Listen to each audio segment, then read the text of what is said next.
Mr. Miracle would like to ask, how do you protect the authenticity of a story for a brand while also meeting the commercial demand of brands and partners or sponsors, as it were? Do you want me to run that again? Okay, if you want to. How do you protect the authenticity of your story? Every brand has a story, right? Now, how do you protect that authenticity whilst also meeting commercial demand and also the expectations of your partners or sponsors? Hello, everybody. Okay, it's very important, just like she said, every brand has a story. For you to communicate it right to people, you have to make that particular story very relatable. You have to communicate that story in a way that when people are seeing it, they are seeing themselves. It is very important because we've had people reach out to us and they tell us their story, and the story is not relatable. Okay, the story is not relatable. So as professionals, what we do is that we make this story, it's still same story, but as professionals, you tweak it. Okay, you tweak it to be able to connect to people.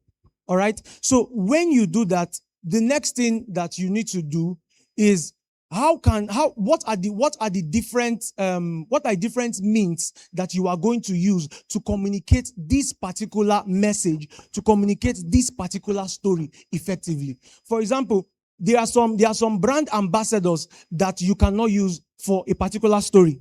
Hello, everybody.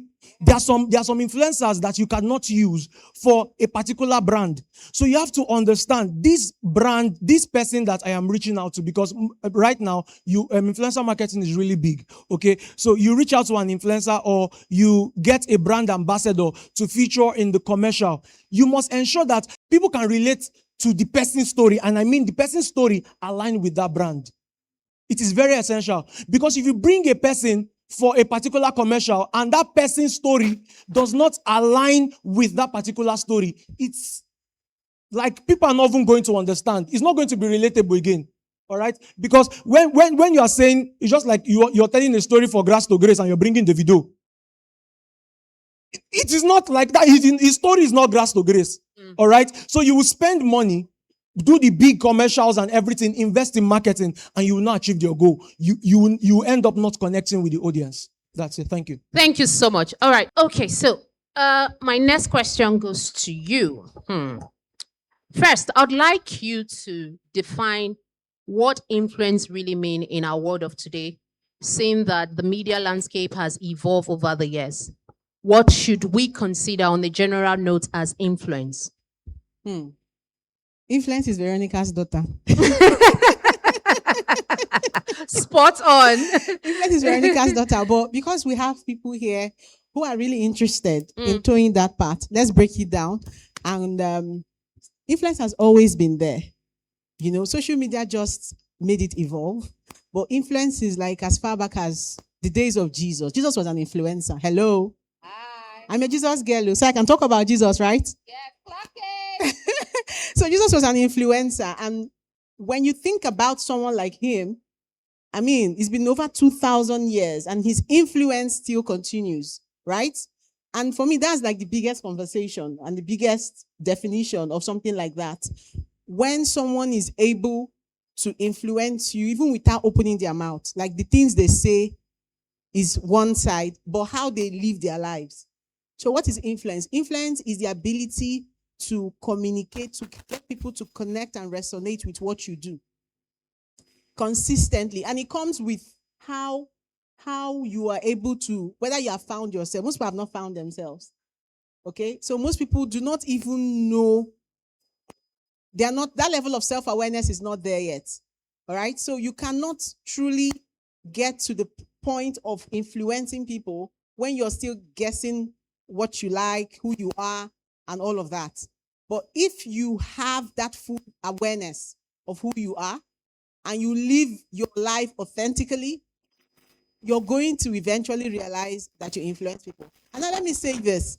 Influence must not be like as big as Jesus' own or as big as Veronica's own, Veronica's daughter's own. It can also be within your family. You can be that person that people Just watch the way you respond to situations, the way you respond to conflicts, the way you say yes and the way you say no. And people just prefer that way that you say it. And then in that way, you have influenced them. You have influenced them in wanting to go that way, because maybe when you tell daddy no, daddy accepts your own no, you know. But me, when I tell daddy no, daddy will be arguing with me. So that means somehow they're going to want to prefer yours. So that means the results that you bring, your self-awareness, your level of knowledge of yourself, the results that you bring and produce, your authenticity is going to naturally build an influence that you cannot even control. Like, she doesn't even understand sometimes how much influence that she wields. You know, how many, I think it's over 10 years of being an influencer, but sometimes she still gets very shocked. You know, Madam Abimbola came on her program Platform. and she was shocked. She didn't even realize that she had become that influential, that big guests, people that you will call and pay millions of naira to show up at events, could show up to surprise her at her own event. Okay. So that's actually one big thing about influence. It evolves, and if you allow it to grow for impact. Thank you so much. A round of applause for Madam Chioma Eze-Wamfor. Now back to Veronica's daughter.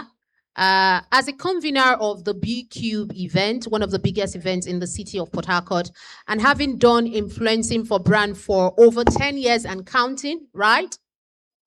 What makes a story stick? What's the difference between content people scroll past and the one that genuinely moves them? I mean, we can all agree that when it comes to social media or content that people consume, the attention span is very short, right?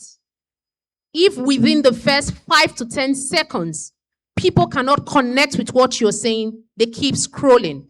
So again, what makes a story stick? What's the difference between this is not interesting and the one that no matter how long, they will sit with that content and see it through to the end? Thank you very much.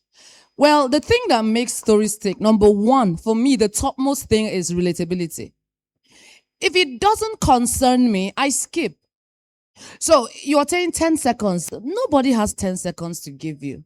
So if I chance on you on my phone, ask yourself, what makes me keep reading or keep watching? You hear things like, if you're a nursing mother, if you're not pregnant, nursing, or you don't even have relationship that wants to resemble marriage, you are not in the process of catching belle, the way you will skip. Some of you are shouting, sorry, but it's true. How many times have you stopped for breastfeeding content that doesn't concern you? If you're single, a lot of you will pause because you're single, again, to stupor. Now, if you see a content that says, do you want to date a rich man? A lot of you will pause. So the first thing is relatability. Does this concern me? Number one. Number two, when you come on my page, again, I am not the best, but there is something about, you cannot take it away from me. It's the fact that I am as original and as authentic. When I came here earlier, who saw me? What was I wearing? I was wearing my wig. And it is by the grace of God I did not remove it as I was sitting down there.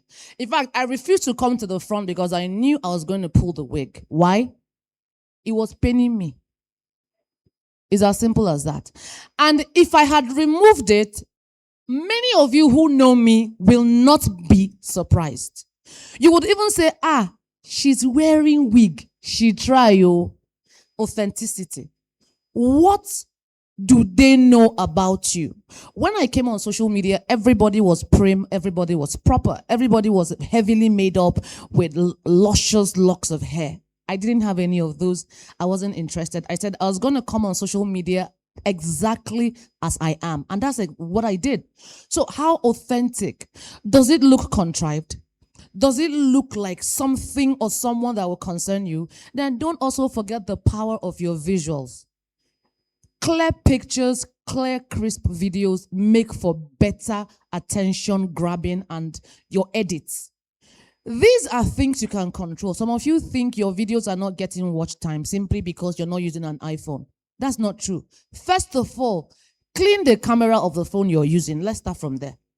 Clean the camera. Learn how to edit. You have InShot, you have CapCut, but you can't do that. You just join it together and you post, and tomorrow you say you have 4.5 views. Why won't you? Your videos are not clear, they're not crisp.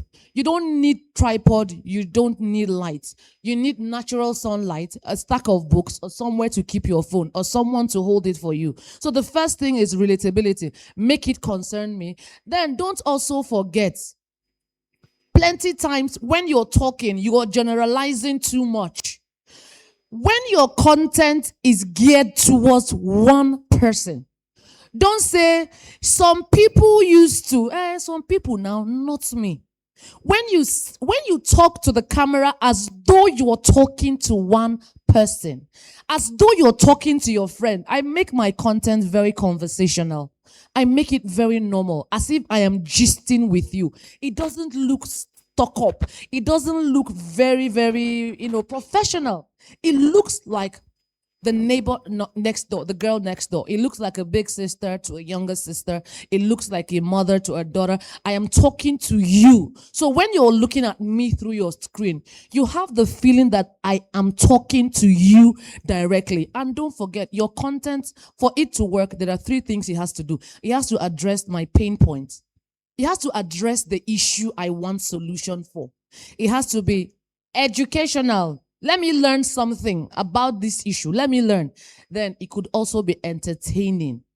Everybody could laugh.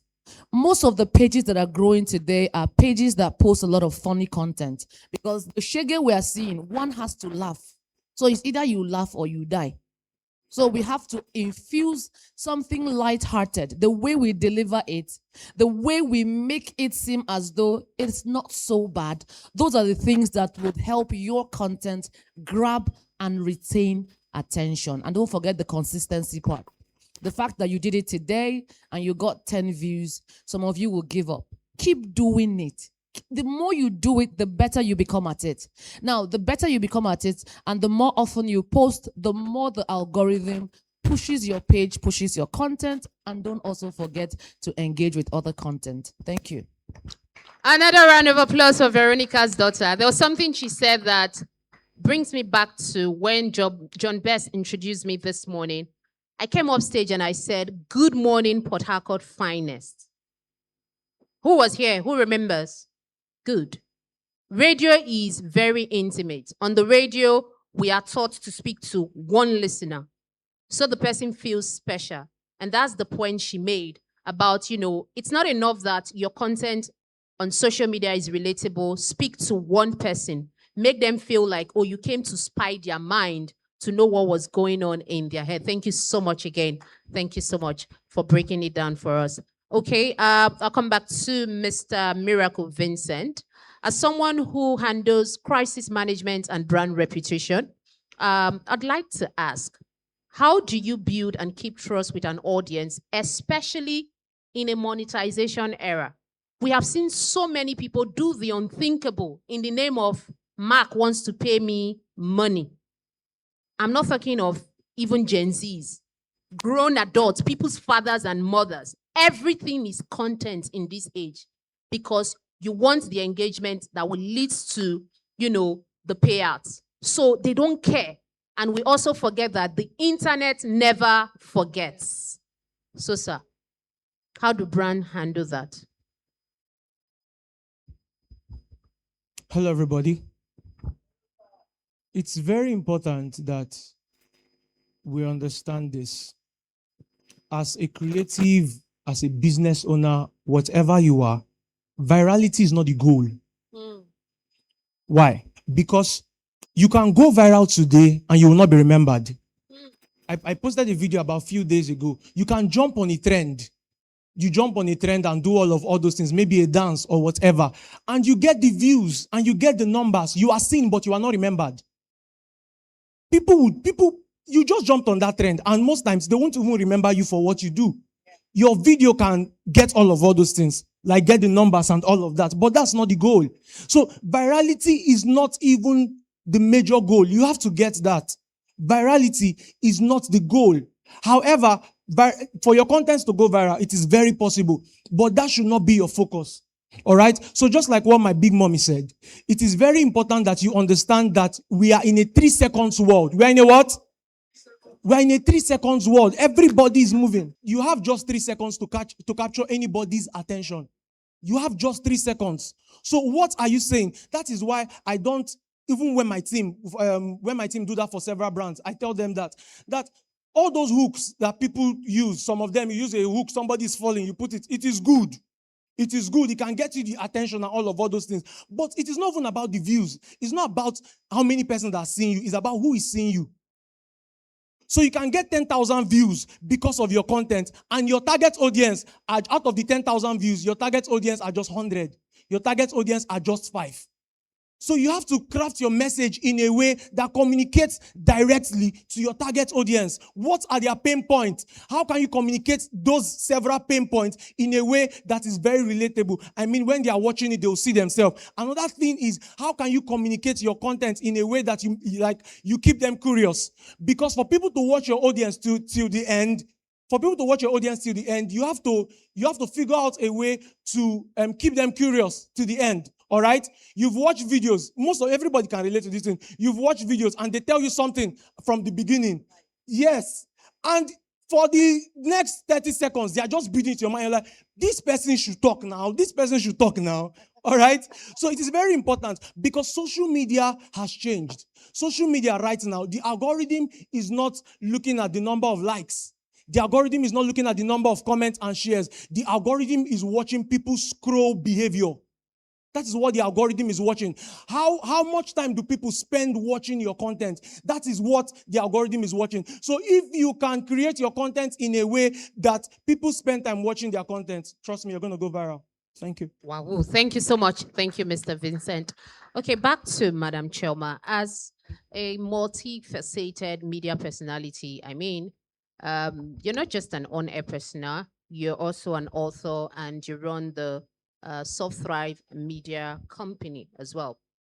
What would you say about the point when influence become a viable business, and what does it actually take to make that transition? At what point does influence, Monetizing influence. yes, become a viable business? When she started, she made mention of the fact that she wasn't planning to. She didn't know Accidental. she was just trying to, do what all of us were doing in Facebook those days. Share your story and feel good about it. But in between everything, she found herself being made to monetize, because that's why she calls herself accidental. And I keep making reference to her because she embodies everything we're talking about today. Sorry. Okay, so when you talk about monetizing, you see that they've created that path for us, for those of us that want to become influencers. It's worked out for her, right?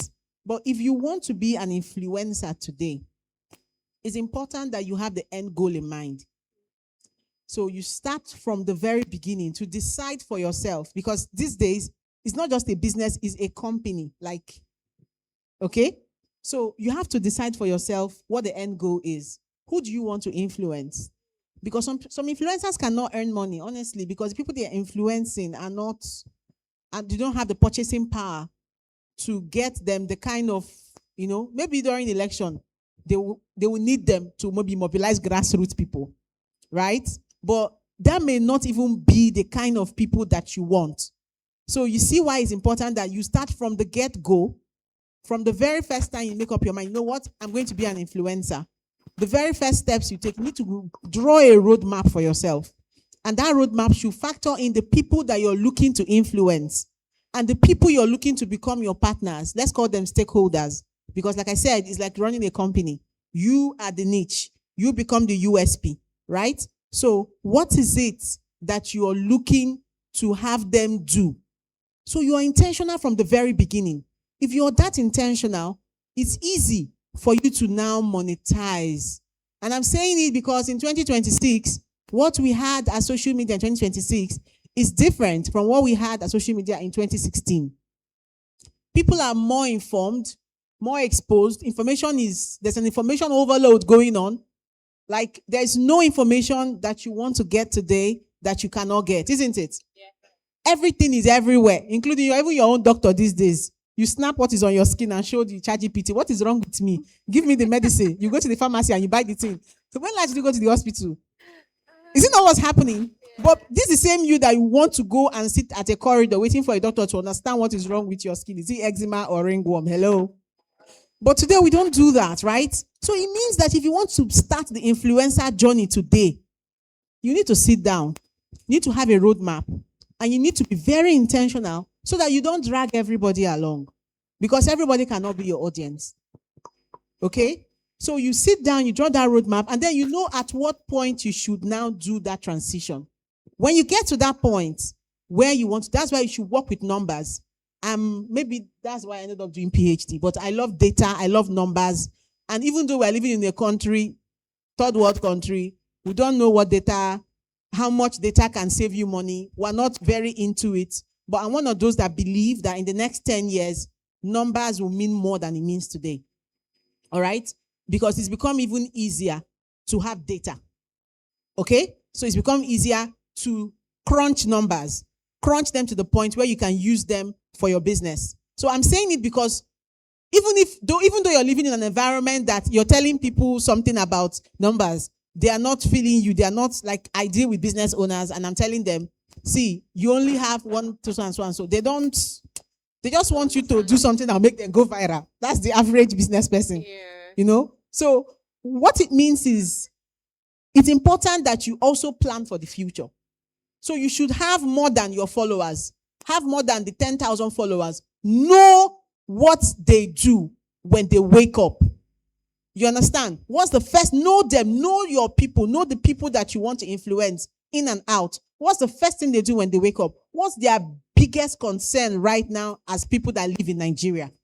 Do you know the biggest concern of, let's say you're influencing Gen Zs, undergraduates in Nigeria? That's the people you're targeting. People like you who go for lectures, come back and have to deal with boring lecturers. Hello? What is it that you have come to learn are their biggest burning concern? Those people, let's talk about those people. The people that are in school right now. What's their biggest concern? As an influencer, do you even know? What time do they go to bed? How well do you know them? What's their best meal? What do they like to eat? Are they people that abstain from sex? Are they people that are heavily involved? You don't think you should know? You should know. Don't just know. Be aware of it. Like, know fully well. Are they religious? Are they high on morals? Or are they give it, shake that booty? Are they crazy about Nyash? BBL. But these things are these are the things that will frame what you will use to present to the potential brands you want to work with. I'm talking about monetizing your influence now, right? Because if you don't have those numbers, you're not the only influencer. You need to go to Lagos and see what's happening there. Before I agreed to partner with this young man, I've actually known about South Media Week since 2018, right? I think I've hosted, right? In 2018 or so. 2019, okay. So I have an idea. Now that I am now running my own company and I'm not doing radio anymore, I know why I should position Sothrive Media's flagship product, Visibility Pilot, for an event like this. And for undergraduates, because I'm very particular about the people coming behind us. I'm very, very particular because the odds that are against you is different from the odds that were against us when we were starting. That's the truth. But I don't know if a lot of us are aware. I don't know how prepared. See, it took me 5 years to gain admission. I'll wrap up with this. It took me 5 years to gain admission into university. And all those years of looking for admission, they kept saying, labor market is this, labor market is that. No job, no job, no job. This is like 2003. No job, no job, no job, no job, no job. Imagine hearing that repeatedly. And I decided to have a strategy that I will use. And it worked for me. That by the time I graduated from school, I got a job that they used to give old people. Like, for you to be a news editor in a radio station, you must have matured man. But they gave it to me as a young person that had come out of school. Do you know why? I had a CV that was saying something that didn't look like I had just finished from school. So that means I made up my mind. I was going to work in Kuwazobia Info while I was a student. So I knew everything about them, including how they write their news. By the time I had 3 interviews. By the time I was doing my second interview, my third interview, and I wrote them my news story. I wrote the story exactly the way they write their story. And I felt like I was a part of them. When I went for the interview with the CEO, I walked into the interview with a list of where I could not hear Nigeria Info in Lagos. So I was coming for an interview and I was showing them, I cannot hear you in First Stack. I cannot hear you in Satellite Town. I cannot hear you. Interview stopped. They brought out the list of the map of Lagos. And I started showing them. I went here. That's the first thing I did when I entered Lagos. So I'm saying this so that you understand that everything in life is about strategy and tactics and providing value that is not on Google. That's one thing I always say. Give people value that's not on Google. And you cannot give it until you do your research. You see why I went to do PhD now? Because the research skill is dying. But those that have it, those are the people that can truly monetize their influence. Thank you. A round of applause. A round of applause. All right. We are pressed for time, so I will just ask the final question. Madam Veronica's daughter, I'll ask you the final question. So I saw a video you did some time ago talking about how, as a brand influencer, you do not influence for alcoholic brand, no matter how much they offer you. In a world where, the highest bidder gets it, when people can be moved to compromise even on their faith, their values and morals, how have you been able to sustain that? It's a 2-in-1 question. Secondly, even the biggest influencers we have in the world, and I'm not just talking about Nigeria, at some point, the same fans and followers who hype them, who repost their work, have dragged them like small generator, especially when these influencers' view do not tally with their supporters or fans' own, if they have a different perception. 2 days back, you gave your review on Monica 1 and 2. And I went to the comment section, I was just shaking my head. Oh, they drag How me do you manage all of that? I mean, these are the same people who hail you, Vidi, Mama Rika, we love your content. And you say something that do not align with their, their take on a particular issue, and they turn around and they're dragging you. You're the worst person on earth. Yeah. Well, first and foremost, the most important thing you have to understand is that at the end of the day, it is about you. You control your page. I have control of my page.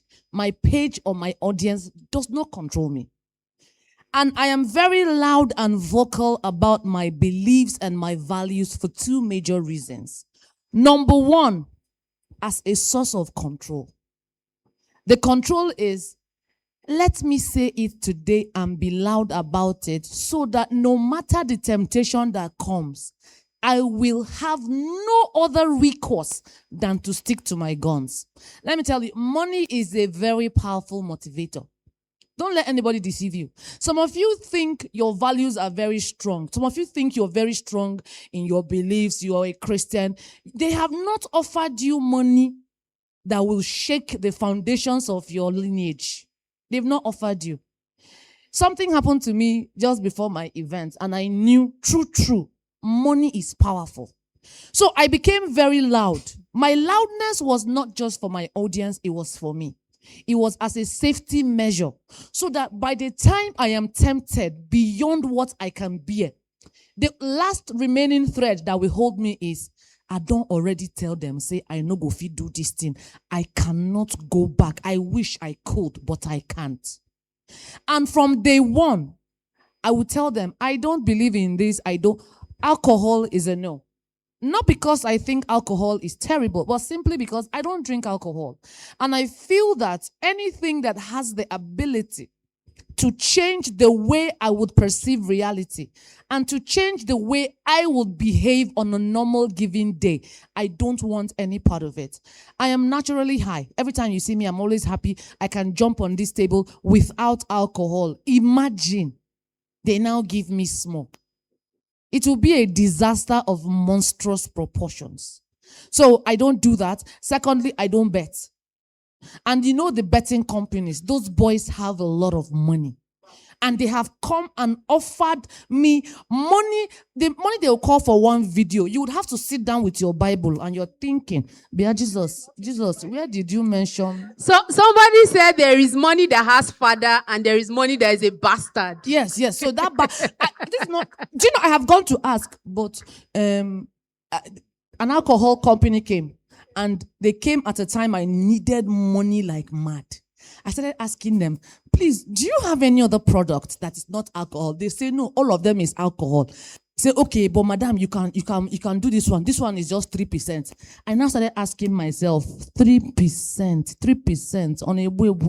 If they drink it, you go hide them. Wait, if you've never sat down to ask yourself some of these questions, you won't get what I'm saying. I am asking myself, 3% is not really much. You know, it's not that much. Women can drink it. I'm not thinking, how will I tell my audience? What will I say when I'm talking about the drink? I will say, it cannot hire you unless you drink 10. At the end of the day, I just told them, it's okay. It cannot work. Don't worry. It is difficult, but the more you say no, the better you get at it. And whether you like it or not, it will take some time. But the people that align with your brand will come. It's just like living a celibate life or saying no to sex. The first time, stop shouting. You don't look celibate. Uncle, stop shouting. Now, the first time you're saying no, the no they shake for your mouth. Maybe as you're saying no, your body is saying yes. But the more you say no, the better you become at saying no. Yes. The better you become at removing yourself from situations that will tempt you. So the same thing on social media. I believe in being honest. I watched the Monica movie. And in that my review, truth be told, my honest review was like 4/10. Because I saw some loopholes that wanted to run me mad. I was now asking, what is this? But people were like, the Monica, if you want to, Nigerians are very sentimental. Once they like something, you dare not oppose it. And I'm too old, 43 years old. You are not feeding me. I will come and sit down and lie. I did Tony's movie. What was the last one? Yes. I told them what the issues were. As they did not send assassins to shoot me, it's God that will save me. They were so triggered. And I was very respectful. I would tell them, I loved this about the movie, but this is where I think. So in their minds, how dare you say our idol did not do a perfect job? Why would you do better if I don't give you reviews? So I have built a reputation on being honest. You can say anything you want about me, but you will never say that Veronica's daughter has an integrity issue, or that you came to her and she lied, or I will sell or advertise a product I did not use and claim I used it. So that is the biggest point when it comes to, being your authentic self and ensuring you stay on the straight and narrow. Once again, give it up for my panelists. They came, they cooked, and they conquered. And I'm sure that you are well fed. Thank you so much, Madam Choma Izoafo. Thank you, Mr. Miracle Vincent of Buzz Africa. And thank you, Veronica's daughter.